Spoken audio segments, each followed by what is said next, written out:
आज मेरे पास में मुंबई से फोन आया एक सज्जन का पहली बार, तो कह रहे थे जब तक पूजा नहीं कर लेता हूं तब तक पानी नहीं पीता, और जब तक अपने माँ बाप को खिला नहीं लेता हूं तब तक खाना नहीं खाता हूं, और जब तक अपने घर के सभी लोगों को सुला नहीं देता हूं तब तक मैं सोता भी नहीं हूं।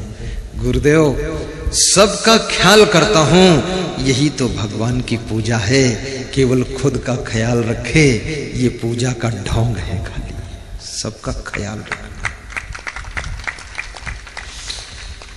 अमेरिका के बहुत बड़े विद्वान डेल कार्नेगी ने कहा है कि जो दूसरों का ख्याल रखता है उसका ख्याल पूरी प्रकृति करती है, जो दूसरों का ध्यान रखता है उसका ध्यान पूरा सृष्टि करती है, जो दूसरों के बिस्तर का प्रबंध करता है वो बिना बिस्तर के ही विश्राम पा जाता है, जो दूसरों के भोजन का ख्याल रखता है वो व्रत रह करके भी नई ताकत को प्राप्त करता है। इसलिए दूसरों का ख्याल करना चाहिए। तुम मेरा भी ख्याल रखो, थोड़ा ताली तेज बजाया करो।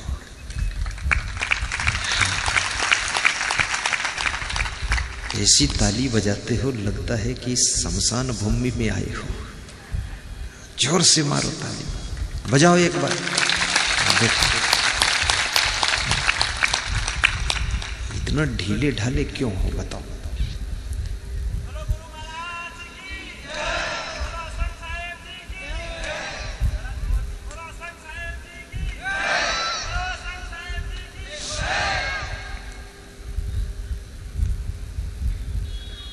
अपनी बेटा बेटी का भी ख्याल रखना।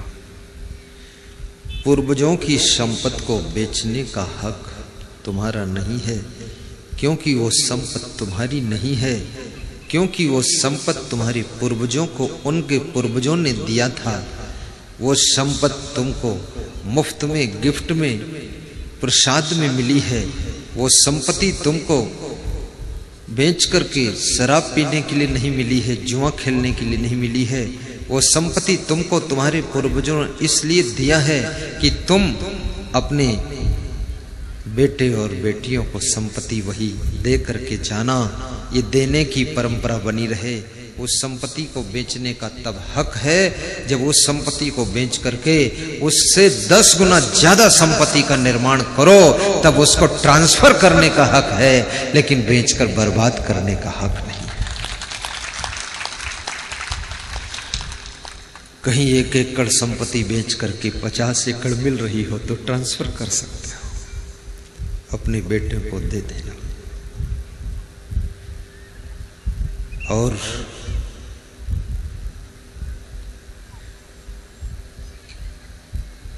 अपनी बहनोई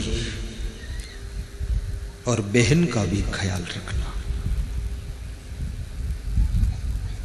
गौरव को ऊंचा करना, पड़ोसियों का भी ध्यान रखना कि हमारा पड़ोसी कहीं दुख में तो नहीं, और जो दूसरों के दुख दूर करने का प्रयत्न करता है उसके दुख तो स्वतः दूर हो जाते हैं।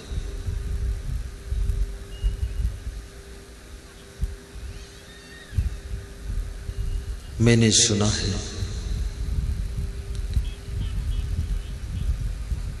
कि एक पड़ोसी के यहां मेहमान आ गए रात में 10 बजे। मेहमानों की संख्या 10-12 हो गई। उसके घर में रजाई, बिछौना, गद्दा नहीं था।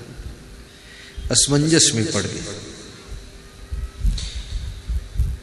पड़ोस में जो दूसरा व्यक्ति रहता था उसको थोड़ा पता चला तो गया और बोला कि आपके मेहमान मेरे मेहमान हैं,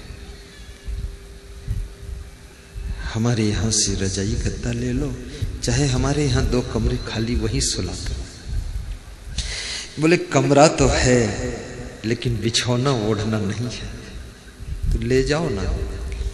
तो कैसे ले जाऊं, तुम्हारे यहाँ से लाऊंगा तो देखेंगे तो इज्जत का सवाल है, मेहमान जान जाएगा। तो बोले जब मेहमान भोजन करने लग जाएं तो दरवाजा बंद कर देना और चुपके से मैं लाकर तुम्हारे कमरे में रख दूंगा और बिछा देना और सुला देना। लाज और मर्यादा को भी बचाना पड़ता है।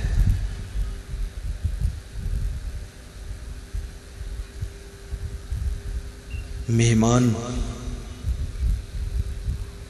जिसके द्वार से खुश होकर जाता है, और मेहमान की सेवा अगर आप पड़ोसी के नाते कर चुके हैं तो आपको भी उसका बहुत बड़ा पुण्य प्राप्त होता है। तो इस तरह से पुण्य कमाना और इसी पुण्य के प्रताप से आपको सत्संग मिलेगा। मैं यही बात बता रहा था, सत्संग कैसे मिलता, किसको मिलता? पुण्य आत्मा को मिलता है। बड़े भाग्य पाई सत्संगा, बिनहि प्रयास होहि भव भंगा। और सत्संग से फायदा क्या होता है? जैसे ट्रेन में आप बैठ लो, फिर लेट जाओ, खड़े रहो, बैठे रहो, सोते रहो, गाते रहो, रोते रहो, कुछ भी करते रहो, लेकिन फिर तुमको चलना नहीं पड़ता है। फिर ट्रेन स्वयं चलती है और आपको शामगढ़ से कोटा पहुंचा देती है। ये सत्संग तो ट्रेन है, इसमें तुम बैठ गए, बस फिर सत्संग की ट्रेन आपको मोक्ष की मंजिल पहुंचाएगी, मोक्ष की स्टेशन पर पहुंचा देगी। सत्संग ट्रेन है। लेकिन जैसे ट्रेन में बैठने के लिए आपको प्लेटफार्म पर जाना पड़ता है, ऐसे सत्संग की ट्रेन में बैठने के लिए सबसे पहले आपको भक्ति के प्लेटफार्म पर आना पड़ेगा। और ट्रेन में बैठने के लिए आपको जैसे टिकट लेना पड़ता है, ऐसे यहाँ पर भी श्रद्धा का टिकट लेकर भक्ति के प्लेटफार्म पर पहुंचकर और आस्था पूर्वक सत्संग की ट्रेन में बैठ जाइए। फिर गुरुदेव उस ट्रेन को स्टार्ट करते हैं और आपको सत्संग की ट्रेन में बिठा करके मोक्ष की स्टेशन पर पहुंचाते हैं, कल्याण की स्टेशन पर पहुंचाते हैं। लेकिन श्रद्धा का टिकट लेना पड़ेगा।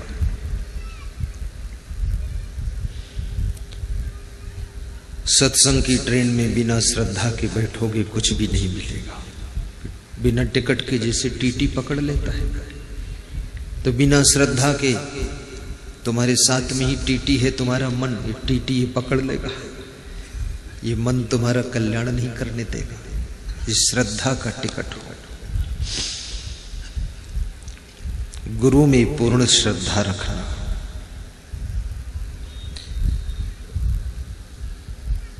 महान गुरु के चरणों में अनुराग जोड़िए, तो सत्संग मिल जाए।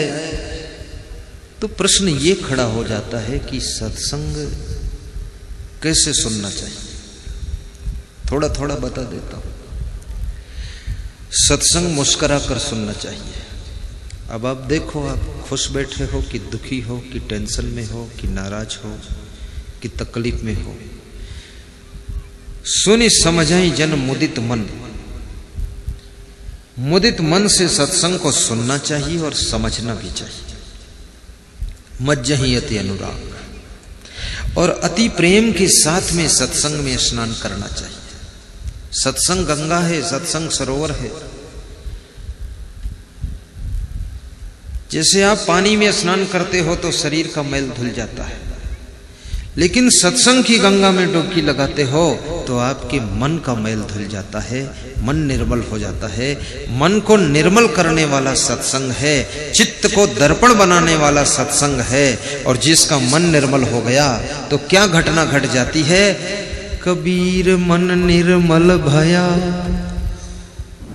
जैसे गंगा नीर, पाछे पाछे हरि फिरे,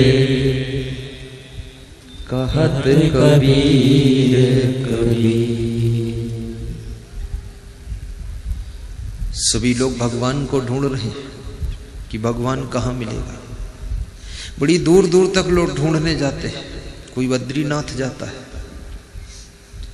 कोई रामेश्वरम नाथ, कोई कैलाश पर्वत पर, कोई शिरडी के दरबार में साईं बाबा के धाम में, कोई वैष्णो देवी,